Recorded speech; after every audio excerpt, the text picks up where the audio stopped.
Bonjour à tous, nous sommes le 6 octobre présentement au moment où j'enregistre cette vidéo qui va être, je le pense, extrêmement révélatrice et importante. Nous avons vu dans, évidemment, Amos 8, pas mal dans son ensemble. Je ne vais pas revenir là-dessus, mais ça correspond à l'éclipse qui vient. On a vu en détail toutes les parties de ce chapitre-là de Amos, qui est le chapitre 8. Maintenant, on va se concentrer sur un endroit très important dans lequel j'ai déjà donné beaucoup d'informations à ce sujet sur le mot amertume ici, qui nous a amené dans Apocalypse 8, chapitre 8, les versets 10 et 11, sur la fameuse grande étoile ardente dont le nom nous est donné, qui est absinthe ici. Ceci dit, j'avais prévu de le faire. J'ai mis 2-3 heures d'analyse hier, simplement sur cette partie-là. Et vous allez voir, c'est vraiment troublant de voir l'information que j'ai réussi à trouver juste dans cette petite parcelle d'écriture-là. C'est à montrer que plus on creuse dans les Écritures, plus celle-ci nous démontre sa richesse qui est infinie. Alors, je me lance. On a vu l'apparence du mot absinthe qui signifie wormwood en anglais et en langage ukrainien et de la Russie signifie Tchernobyl qui veut dire absinthe. On a vu que les radiations font en sorte que lorsque votre corps est irradié, vous avez un goût de métaux très amer à l'intérieur de votre bouche. Nous avons vu ces choses-là. Mais maintenant, moi, ce qui m'a interpellé, c'est le fait qu'on parle d'une étoile ici, d'une grande étoile. OK? On mentionne même le mot, le qualificatif grande à l'étoile. Alors ici, c'est notre Soleil. Et notre Soleil est loin d'être l'étoile la plus grosse dans l'univers. Il y a des étoiles qui vont faire paraître notre Soleil exactement à la grosseur de la Terre, ici que vous voyez la petite boule bleue, comparativement au Soleil lui-même. Alors, ici on voit la Terre, qu'est-ce qu'elle a l'air par rapport au Soleil? Alors, si la Bible nous parle d'une grande étoile qui va frapper la Terre, et grande étoile signifie plus grand que le Soleil, et je vous donne un exemple, on en a une excellente idée ici. Voyez-vous, c'est notre Soleil. Si la Terre était là, on ne la verrait même pas. Ça, c'est notre Soleil. Ça ici, c'est Aldébaran qui est dans le Taureau. Ici, on a Sirius, Rigel, Pollux. Voyez-vous, c'est Betelgeuse ici qu'on voit. Et Betelgeuse signifie celui qui vient rapidement. Et comme je l'ai montré, elle est dans la ceinture d'Orion. Et c'est cette étoile-là ici qui montre des signes de variations énormes, si vous voulez, de magnitude, et j'en ai déjà parlé. Fait que c'est juste pour vous donner un exemple, qu'une grande étoile, bien, si on parle juste de Betelgeuse qui vient frapper la Terre, qu'on voit même pas ici, comment la Terre peut survivre à une telle chose? Donc, c'est là qu'on doit analyser puis se questionner, il faut partir de logique.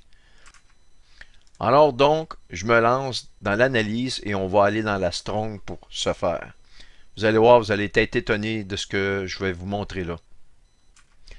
La première chose que je me suis dit, il faut que j'analyse si le mot étoile ici, qu'on voit, est le même que celui qu'on retrouve, par exemple, dans le chapitre 12 de l'Apocalypse, lorsqu'il nous est dit que le grand dragon va balayer le tiers des étoiles avec un S, s'il vous plaît, avec sa queue, versus ici l'étoile au singulier. Mais je voulais savoir si c'est la même concordance. On va regarder ça rapidement. Alors, on voit que le grand dragon, c'est dans chapitre 12, verset 4. A third part. Un tiers des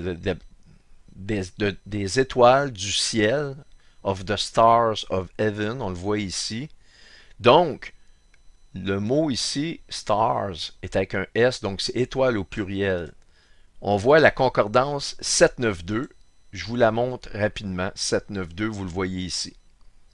Maintenant, on va aller ici, dans Apocalypse, le chapitre 8, et dans lequel on voit une grande étoile, a great star, comme on le voit ici. Eh bien, c'est effectivement la même correspondance, 792, un star, vous le voyez apparaître ici. Maintenant, si c'est la même référence, on a lieu de se questionner sur le fait qu'ici, pourquoi que c'est au singulier, versus, dans le chapitre 12, on nous parle de stars. Eh bien, voici ce que j'ai découvert. En fait, c'est que ce mot-là, ici, on va lui attribuer le pluriel ou le singulier selon le contexte. C'est contextuel. J'ai fait les recherches et je le confirme. Donc, on se dit que effectivement, si le tiers des étoiles du ciel tombe sur Terre, eh bien qu'il y a plusieurs étoiles. Même si je vous disais seulement 1% des étoiles du ciel, on parle de millions d'étoiles, il faut mettre un S. Versus ici, dans le chapitre 8, on n'a pas grand-chose dans le contexte qui nous fait dire qu'il faut mettre un S. Mais est-ce que c'est vraiment cela? Eh bien, je vous le dis d'avance, au moment où ça a été traduit ici, il était impossible pour ces gens-là d'imaginer les technologies ou les objets dans lesquels nous avons maintenant qui peut nous faire penser qu'il faudrait peut-être ajouter un S ici et qu'il ne s'agit pas d'une étoile, mais de plusieurs étoiles. Puis je vais tout vous montrer ça en détail. Maintenant, depuis des années, j'ai été le seul à me battre contre... me battre est un grand mot, mais à ne pas être d'accord. Et j'ai vu plein d'eschatologues aux États-Unis, dans le monde anglophone, francophone. C'est une étoile, là, il monte comme un gros astéroïde qui frappe la Terre. Écoutez, ça prend pas un astéroïde tellement gros pour mettre fin à toute vie sur Terre. Je vous le dis, donc, ça ne nous parle pas d'un astéroïde. Est-ce que le mot astéroïde existait ou pas à l'époque? Selon moi, non. Donc, il parle en termes d'étoiles. Mais si ce que je viens de vous dire est vrai, il se peut qu'un objet brûlant qui vient dans l'atmosphère soit appelé avec le mot de l'époque, c'est-à-dire une étoile. Mais maintenant, regardez ce que je vais vous montrer. Il faut aller voir ici une grande, qu'est-ce que ça veut dire? La plupart d'entre nous, quand on le lit, on se dit hey, c'est une étoile énorme, mais comme je viens de vous montrer, ça ne fait pas de sens. Une grande étoile qui frappe la Terre, on oublie ça, on n'est plus là. Donc, allons analyser le mot grande ici. A great star. Allons voir, c'est la concordance 3173. Regardons ceci. Donc, nous avons comme première signification grande, effectivement, et donc la traduction n'est pas erronée. Mais regardez ceci. On a plusieurs autres correspondances ici. On nous confirme que ça peut être de sa forme extérieure ou de ses dimensions. Mais regardez une des significations qui peut être vraiment attribuée à ce mot-là ici qui se prononce Mégas, ok? Et qui est la concordance G3173 pour dire grand ou grande. Eh bien, ça ici, c'est réellement intéressant de le voir. On voit ici un B de nombre et de quantité. Nombreux, grand, abondant en quantité, en nombre. Alors, moi je prétends que le mot ici, ça veut dire plusieurs étoiles, une grande quantité d'étoiles. Là, restez avec moi si vous n'êtes pas convaincu. Je ne pourrais pas rien faire de plus, mais je vous le dis. Gardez en tête qu'une étoile ne peut pas frapper la Terre. C'est impossible. Et si c'était un météore à cette grandeur-là, à cette grosseur-là, il faudrait que ce soit un météore qui soit radioactif. Et sincèrement, jusqu'à preuve du contraire, il se peut qu'il y ait des parties de radiation, mais pas au point de détruire les réserves d'eau. Et on est d'accord qu'en dehors de détruire des réserves d'eau, pas un météore, mais un astéroïde, je voulais dire astéroïde, un astéroïde d'importance ne ferait pas juste que détruire les réserves d'eau et les rendre amères. Il y aurait de la destruction, il y aurait plus que cela.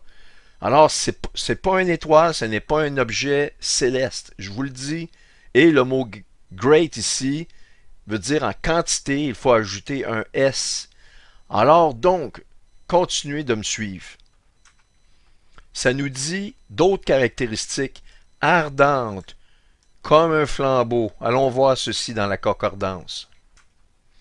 Burning 2545, comme un objet qui est illuminé comme si elle brûlait. OK? Une lumière, mais pas une lumière comme on peut voir de lumière normale, comme une lumière d'une voiture ou une lumière à l'intérieur d'une maison, mais comme une lumière qui dénote le feu. OK?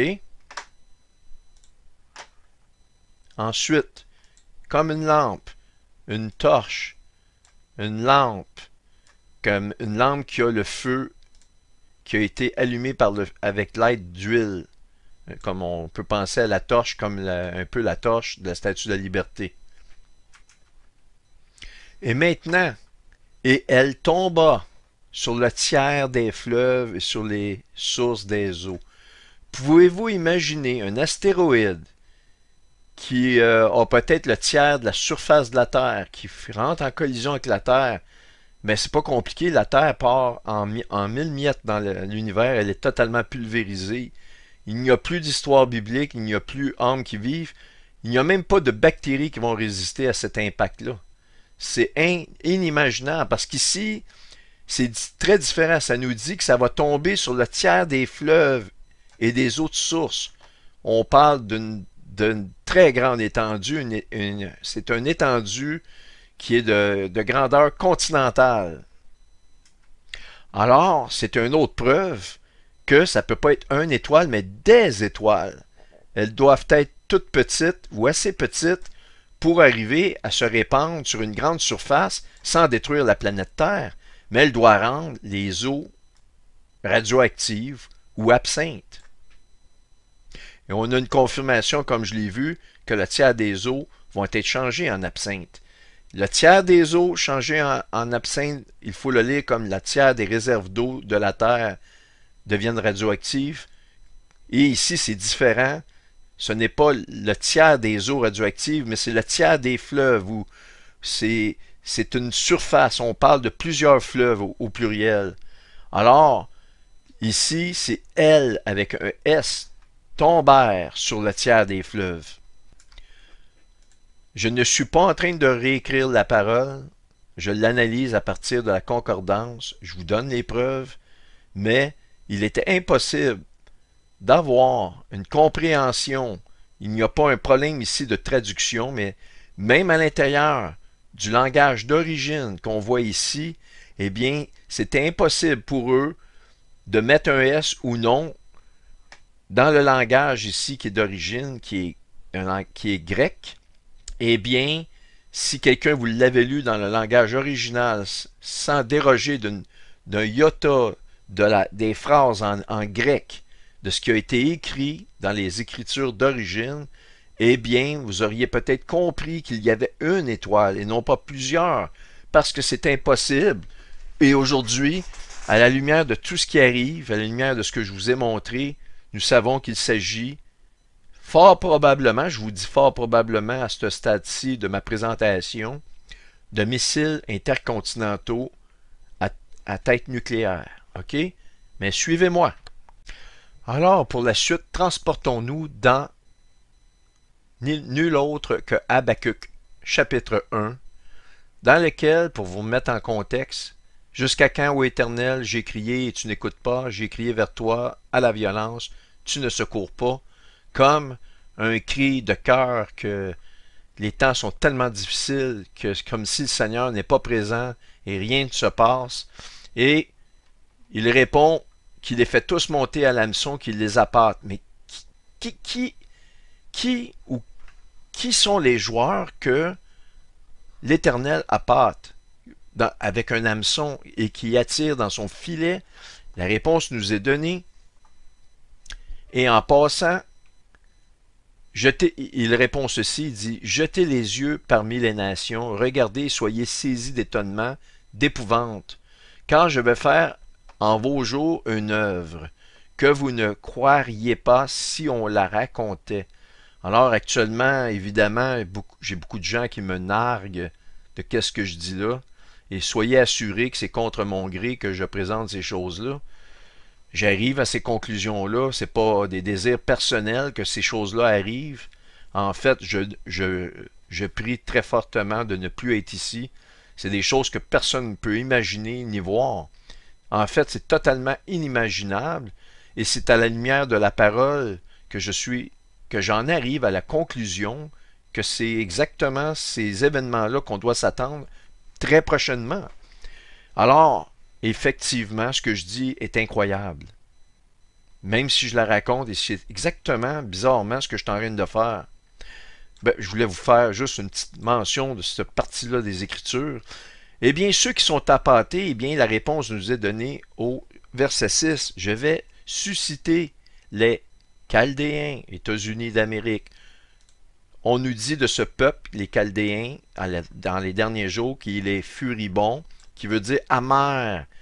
C'est un peuple amer, comme le même mot qu'on a dans Tchernobyl ou Wormwood, qui fait référence aux radiations. Un peuple amer et impétueux, qui traverse des vastes étendues de pays pour s'emparer des demeures qui ne sont pas à lui. On va voir, on va regarder ça parce que ça c'est incroyable ici. On va regarder, ces chevaux sont plus rapides que les léopards, plus agiles que les loups du soir, et ces cavaliers s'avancent avec orgueil, ces cavaliers arrivent de loin, ils volent comme l'aigle qui fond sur sa proie. Pour ce qui est de furibond, je l'ai déjà montré, c'est amer, amertume, le même mot qu'on a dans absinthe, qui désigne l'étoile. En fait, on sait que c'est les étoiles, ok, qui tombent et qui rendent le tiers des eaux amères. C'est exactement le même mot, ici, furibond, là, ok. Maintenant, on va aller voir impétueux. Alors, impétueux, c'est hasty. Vous voyez ici pour furibond, c'est bitter, c'est le même, 47-51 exactement, j'y reviendrai pas. Hasty, on nous dit un peu comme des gens, quelque chose de impulsif, ok? On parle de prompt. On parle de hâter les choses, to hasten, ok? Precipitate, précipiter, impétueux. Donc, pousser les choses, autrement dit, amener rapidement. Mais regardez ce qu'on nous annonce concernant les États-Unis à propos de l'accord de paix qui inclut Israël. Et tout cela est sorti cette année, 17 mai 2023. L'administrateur de Biden fait pression pour un accord de paix avec l'Arabie Saoudite et les Israéliens d'ici la fin de l'année, selon les responsables. Et nous voyons, ça c'est avant l'été, en fait c'est au début de l'été. Nous avons eu la fête des trompettes, l'Assemblée des Nations Unies, tout se confirme. Maintenant on nous parle de signature à portée de main. Et leur objectif c'est avant la fin de l'année. Mais faire pression, ok? C'est les États-Unis qui fait pression sur les joueurs qui sont l'Arabie Saoudite et Israël pour en arriver à un accord signé pour amener la paix. Et on nous dit du pays des Chaldéens qu'ils sont impétueux dans le sens de pousser les choses. Maintenant, ça nous dit ceci, qui traverse des vastes étendues de pays pour s'emparer des demeures qui ne sont pas à lui. Est-ce que, oui, il y a quelque chose de caché? Tiens, je vais vous le montrer. Qu'est-ce que ça signifie? C'est incroyable. Regardez ça.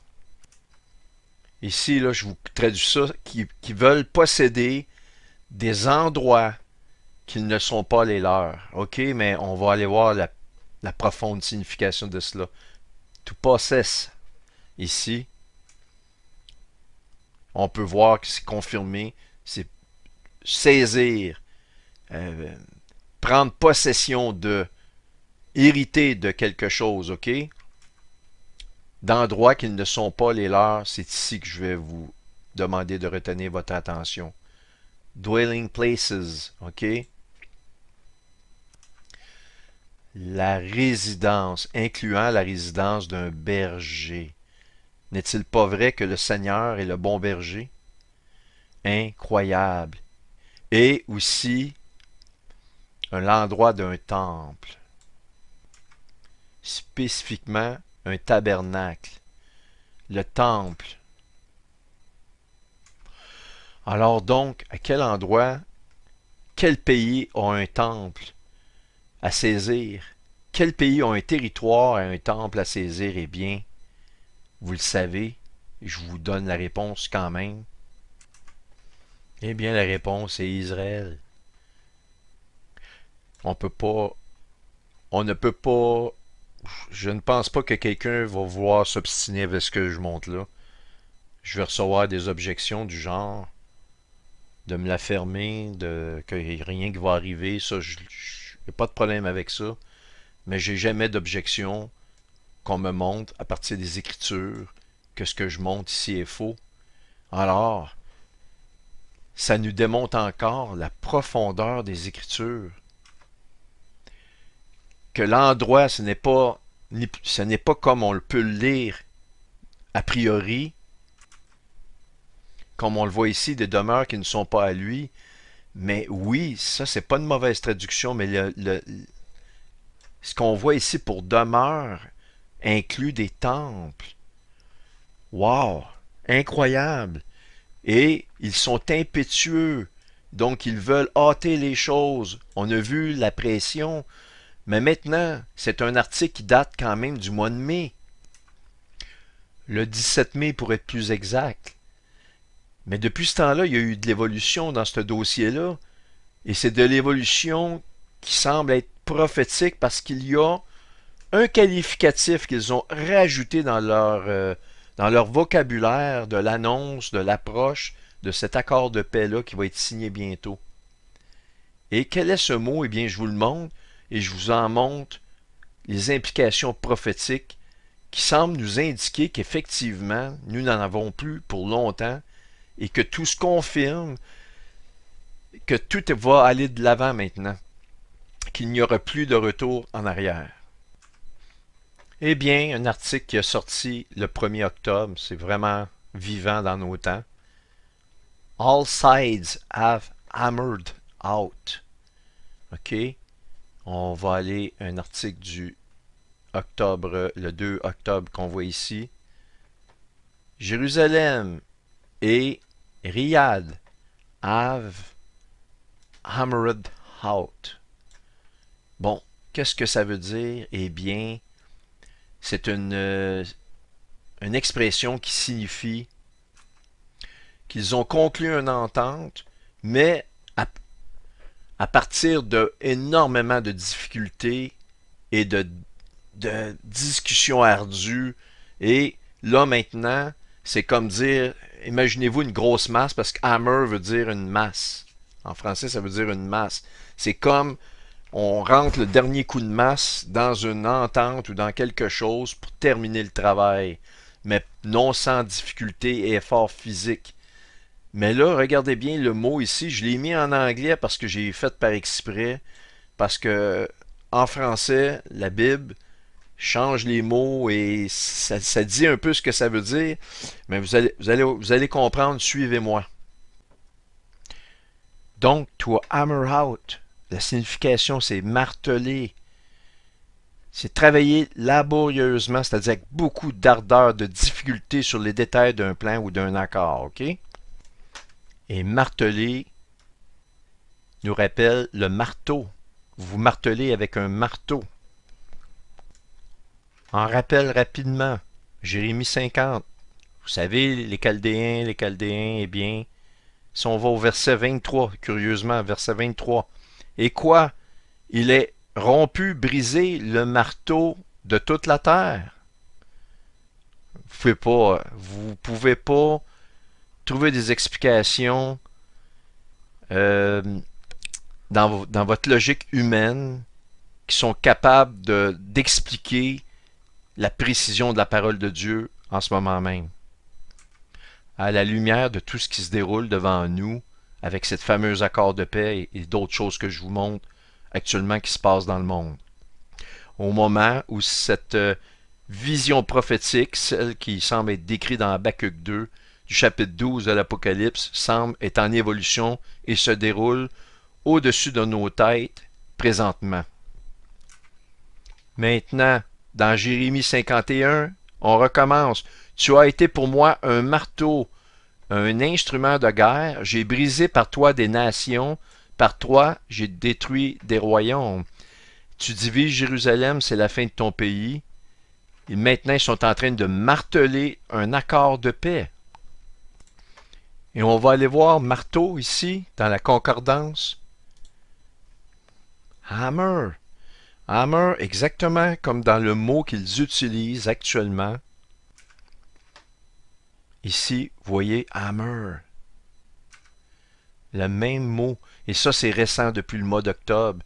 Il y a une évolution majeure, prophétique, dans leur vocabulaire. Sans le savoir, ce n'est pas juste qu'ils vont dire.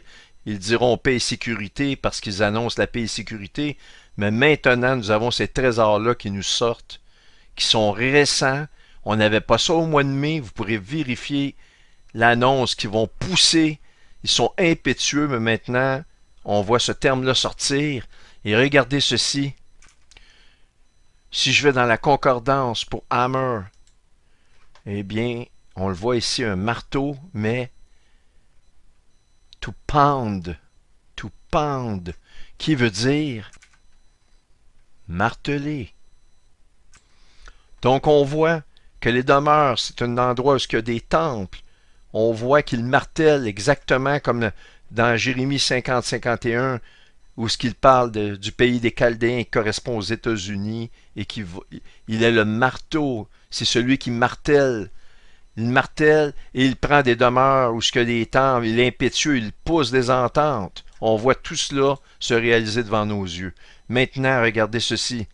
Ces chevaux sont plus rapides que les léopards, plus agiles que les loups du soir. On va regarder ça. C'est extraordinaire. Regardez ceci. Ah, puis juste avant, encore dans Habakkuk, A bitter and hasty nation, en anglais j'aime bien. Regardez hasty, ce que ça veut dire.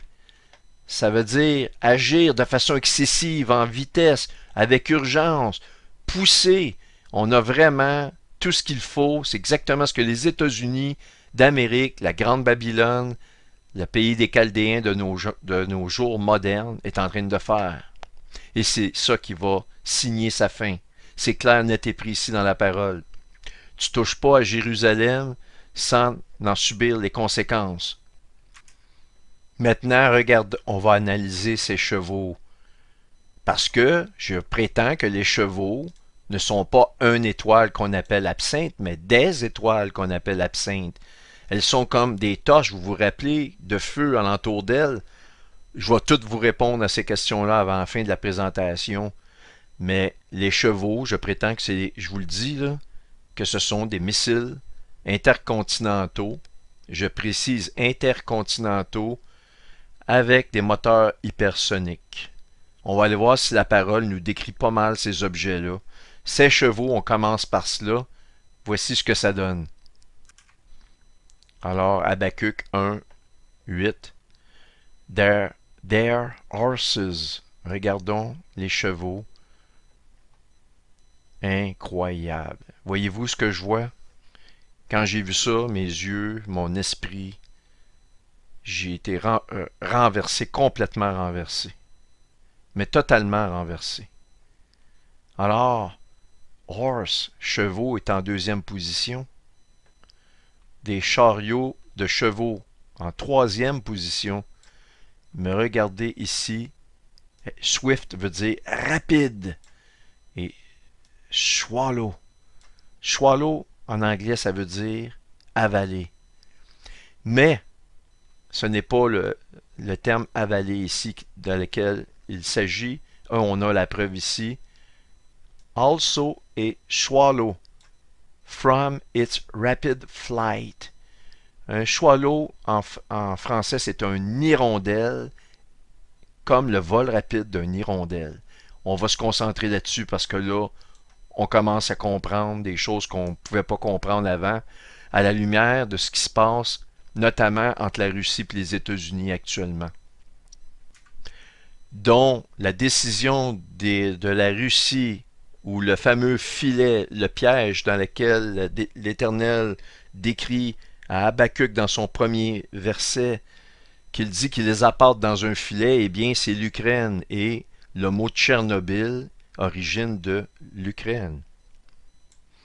Alors pourquoi l'hirondelle s'appelle swallow, comme avaler? Alors la réponse nous est donnée. Pourquoi l'hirondelle s'appelle-t-elle avaler? Il répète hirondelle, c'est une mauvaise traduction, mais je fais ça pour sauver du temps et pour m'aider à vous présenter ça. Les hirondelles sont ainsi nommées parce qu'elles volent la bouche ouverte en avalant les insectes. On les trouve le plus souvent près de l'eau et ont besoin d'un espace ouvert, loin ou au-dessus du couvert forestier. Donc, ils volent réellement dans des endroits qui est dépourvu d'obstacles. Ça, c'est extrêmement important. C'est incroyable ce que je vais vous montrer là. Pour attraper de la nourriture, l'hirondelle, bon violet vert, comme les autres hirondelles, si la race n'est pas importante, niche dans des cavités et construit son nid d'herbes et de mauvaises herbes tapissées de plumes. OK? Mais donc, regardez une autre caractéristique de l'hirondelle, c'est incroyable. Elles partent alors en groupe large, sur un large front. Donc, ils partent pas juste une, mais plusieurs à la fois. C'est leur façon dont ils vont se nourrir. Et comme je vous ai montré dans Apocalypse 8, il ne s'agit pas d'une étoile, mais de plusieurs étoiles qui ont l'air de flambeaux ardents, comme des torches qui tombent du ciel sur une étendue de plusieurs fleuves et qui va détruire le tiers des réserves de l'eau du monde. Et 16 étoiles s'appellent absinthe et non pas 7 étoiles. OK? Donc l'hirondelle part justement en grand groupe de plusieurs sur un large front, effectue de très longues distances par jour. Ce sont des animaux, on parle de 2 à 300 km, mais c'est énorme pour un oiseau de faire ces distances-là, pour se nourrir. Donc, caractéristique, ils partent en grand nombre, plusieurs, ils volent éloignés des obstacles. Et ils se déplacent à de grandes vitesses. L'hirondelle est un oiseau extrêmement agile et a la capacité de changer de direction non seulement facilement, mais il le fait souvent. Et c'est exactement la caractéristique qu'on donne de ces chevaux-là. On est d'accord que chevaux, on est loin du compte en mettant ici une traduction, c'est chevaux. OK? C'est réellement, on parle de, comme ça vole, c'est comme un hirondelle. Donc ça vole en grand groupe lorsqu'ils vont se nourrir ou aller chercher leur proie. OK? Retenez, chercher leur proie. Ils vont aller en grand groupe et plusieurs, comme des hirondelles. On continue. On va aller voir plus rapide maintenant. C'est insoupçonné ce qu'on va voir là. Je vous le dis tout de suite là. On a vu les chevaux are swifter, plus rapide. Regardons, effectivement, ça signifie être léger, rapide. Réellement, on le voit, mais ce qui est incroyable, c'est ce qu'on voit aussi, c'est ceci. To make light. Rendre léger. Et surtout, to shake. Ébranler. On a vu dans Amos 8, on a vu le mot shake. Ils seront ébranlés du nord vers l'est. On continue. Ah oui, il ne faut pas que j'oublie. To make light, faire de la lumière, briller. Puis là, ceux qui disent, oui, mais light, ça veut dire léger en anglais, eh bien, regardez, je vais vous donner la réponse. Ici, on nous dit make bright, briller. Comment c'est possible que dans un même mot, on a rapide mais brillant en même temps? On est d'accord qu'un hirondelle, ça brille pas. Mais attendez, avant la fin de la présentation, ça fait de la lumière, c'est rapide. C'est donc des chevaux qui sont des hirondelles, qui sont rapides en faisant de la lumière. On continue. Ils volent comme l'aigle qui fonce sur sa proie. L'hirondelle vole et elle fonce sur sa proie. Incroyable. Maintenant, regardez ceci. Il y a deux cas de missiles hypersoniques. Il y a les missiles hypersoniques qui suivent, on nous le dit bien, ici c'est difficile à lire mais je vais vous le lire, des trajectoires qui ne peuvent prédire, exactement comme une hirondelle qui change de direction. Et elle vole quand même à une certaine distance, pas tellement loin du sol. Et regardez ici la lumière, parce qu'elle est à l'intérieur de l'atmosphère, et même si le moteur hypersonique diminue de beaucoup la friction, eh bien, cet objet-là va être lumineux. Ils ont aussi des missiles balistiques dans lesquels la trajectoire peut être prédite, sauf que c'est l'interception qui devient impossible, étant donné que le missile voyage à proprement dit dans l'espace. Mais lorsqu'il rentre dans l'atmosphère pour aller atteindre sa cible, eh bien, il devient lumineux. Et regardez ce que ça donne, un missile, une image d'un missile hypersonique balistique. Eh bien, regardez l'image. Et ce n'est pas ce qu'on nous dit dans Apocalypse 8. Une grande étoile, ça veut dire plusieurs étoiles, comme les hirondelles. Ils partent pas seuls, ils partent en grand groupe. Ardente comme un flambeau. Ardente comme un flambeau. Et avec des têtes nucléaires, des bombes nucléaires à leur tête, eh bien, ils vont rendre les eaux Tchernobyl, les eaux amères, la nourriture, et ils vont mettre fin à une grande prostituée, of Harlot's Hand. Un article du The Sun qui vient de sortir, qui est daté du 3 octobre 2023, on craint que Vladimir Poutine se prépare à tirer son terrifiant missile nucléaire à portée illimitée. On a vu l'hirondelle, sa capacité de faire de longues distances, en guise de cadeau d'anniversaire, pour son anniversaire. Et regardez, son anniversaire, c'est le 7 octobre. Et si réellement il se passe quelque chose le 14, ça laisse 7 jours. Un peu comme Noé s'est fait avertir 7 jours à l'avance. Il reste 7 jours avant de fermer les portes de l'arche. Maintenant, regardez ceci. Je vais vous faire jouer la vidéo et regardez, est-ce que ce missile-là ici n'a pas l'air d'une torche enflammée, d'une étoile brillante? Elle monte très haut dans le ciel et elle tombe comme une étoile. Mais elle ne sera pas une seule étoile. On a lu tout le temps la grande étoile et je me suis battu pendant des années avec d'autres eschatologues et personne ne m'a écouté. On n'a jamais rien entendu de ce que je disais. Maintenant, j'espère, je n'essaie pas d'avoir raison, mais je vous le dis, c'est confirmé, la parole est très précise. D'une part, pour ceux qui sont déjà avec le Seigneur, de vous conforter, de vous montrer la puissance de la parole de votre Dieu, mais ceux qui n'ont pas encore choisi le Seigneur, de grâce, faites-le maintenant. Puis même s'il ne se passe rien le 14, le Seigneur, c'est pas quelqu'un qu'on fait rentrer dans sa vie et qu'on sort demain matin et dire « Ah, j'ai plus besoin de toi ». Ça, c'est pas sincère. Soyez sincère avec votre cœur. Puis je peux vous dire que du moment que vous acceptez le Seigneur, attendez-vous à avoir des tribulations dans votre vie. Vous allez être persécutés. On va vous faire toutes sortes d'horribles choses. Des injustices, vous allez en vivre. Je vous le dis, j'en suis témoin. Mais ça vaut la peine. Regardez si ça n'a pas de l'air d'une torche qui est un flambeau comme une étoile ardente qui vole dans le ciel. Regardez.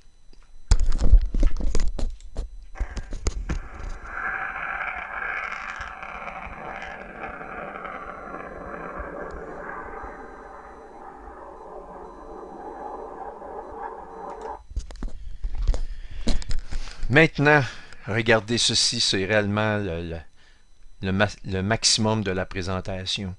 Je vous parle depuis le début du vocabulaire qui a augmenté, dont le mot marteau, marteler, il martèle l'entente. On n'avait pas ça il y a un mois. Là, on a commencé à avoir ça au mois d'octobre. Regardez, je suis en train de vous produire des vidéos sur la destruction des États-Unis. Je vous ai montré le tiers des ressources d'eau, etc. et beaucoup de détails. Regardez ce qu'on a commencé à dire. Article qui date du 2 octobre. Ici, les missiles sont appelés les Flying Chernobyl. Flying Chernobyl, ça revient à dire des étoiles dont le nom est absinthe ou Tchernobyl. C'est réellement exactement ça. Et je vous ai parlé de Habakkuk 1, 2, 3.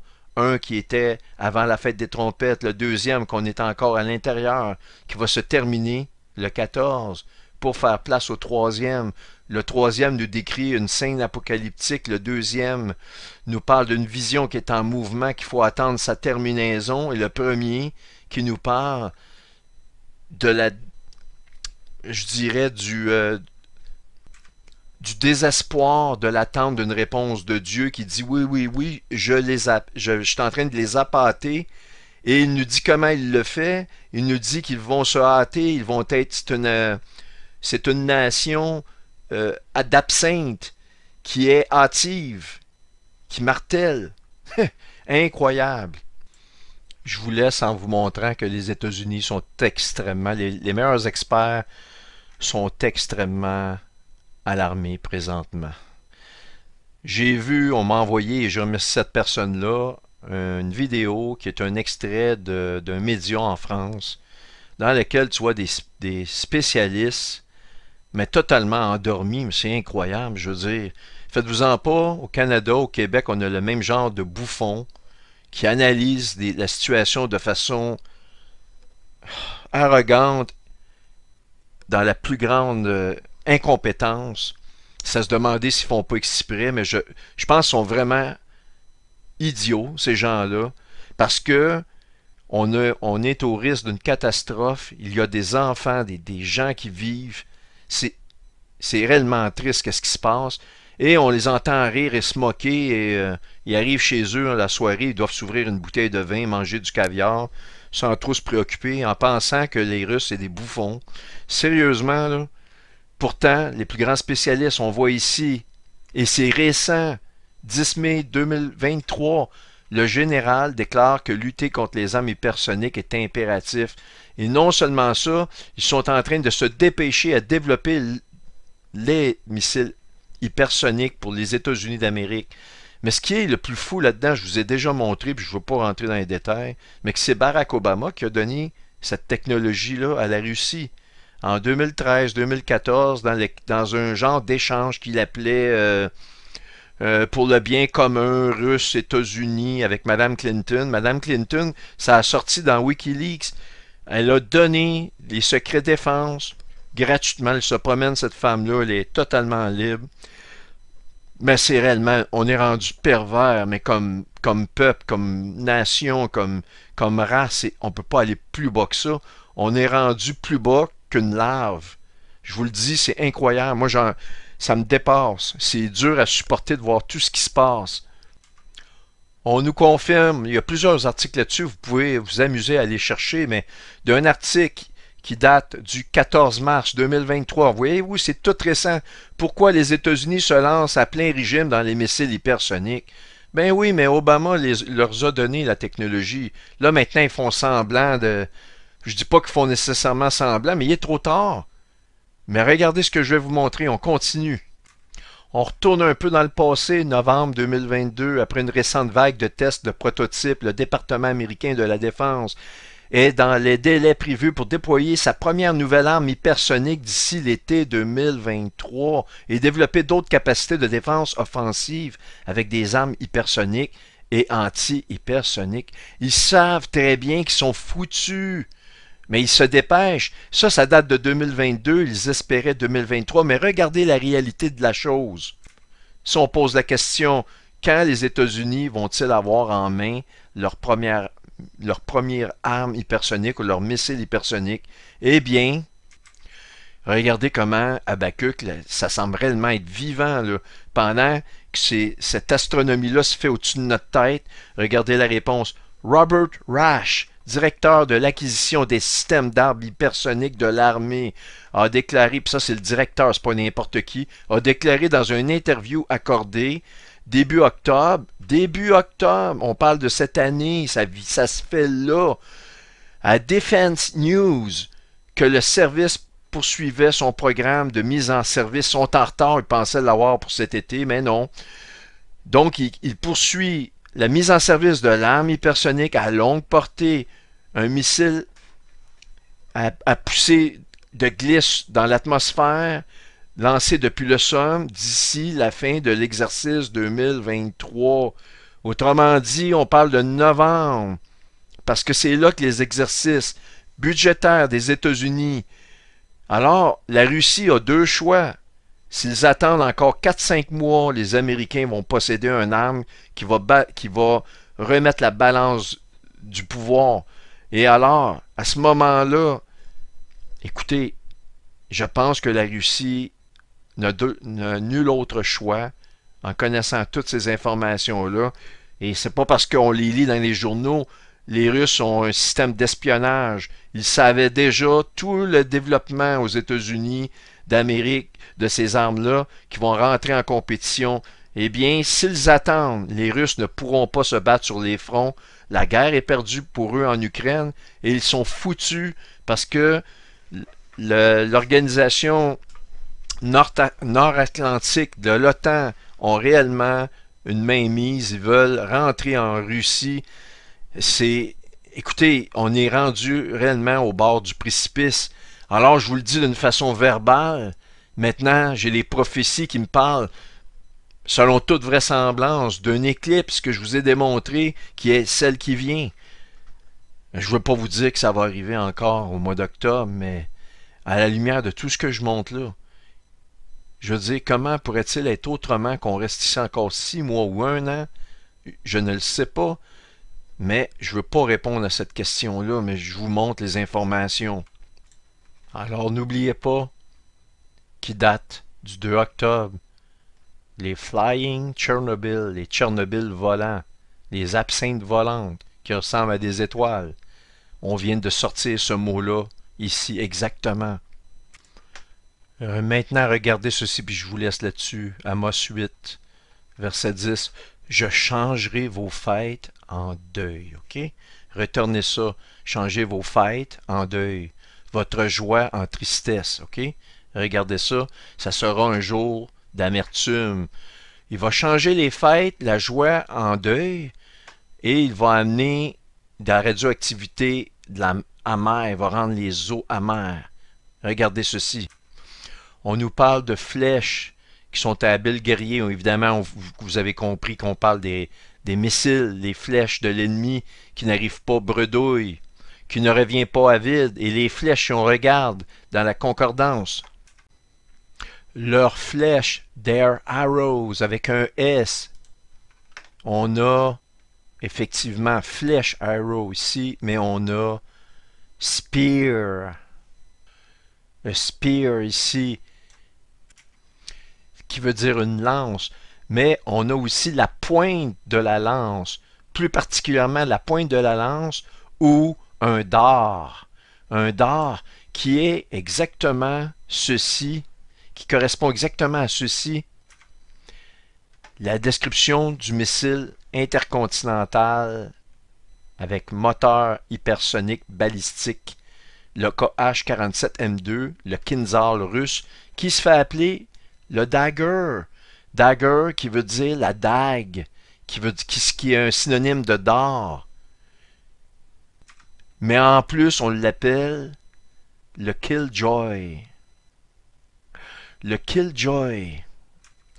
Killjoy qui signifie, si on prend ça à proprement dit en français, tuer la joie. Et c'est exactement ce que Amos 8 nous dit. Je changerai votre joie en tristesse. Ça tue la joie avec de la radiation, de l'absinthe ou du Tchernobyl. On a ça quasiment en synonyme directement. Alors, ceci termine cette présentation-là qui n'a pas été de tout repos. Je vous laisse là-dessus. Je vais produire ça vendredi en quelque part en soirée, heure du Québec. Vous, en France, vous l'aurez un peu plus tard en soirée. Ben, probablement même qu'il sera minuit lorsque cette vidéo-là va être disponible. Je vous remercie de votre écoute. Soyez tous bénis.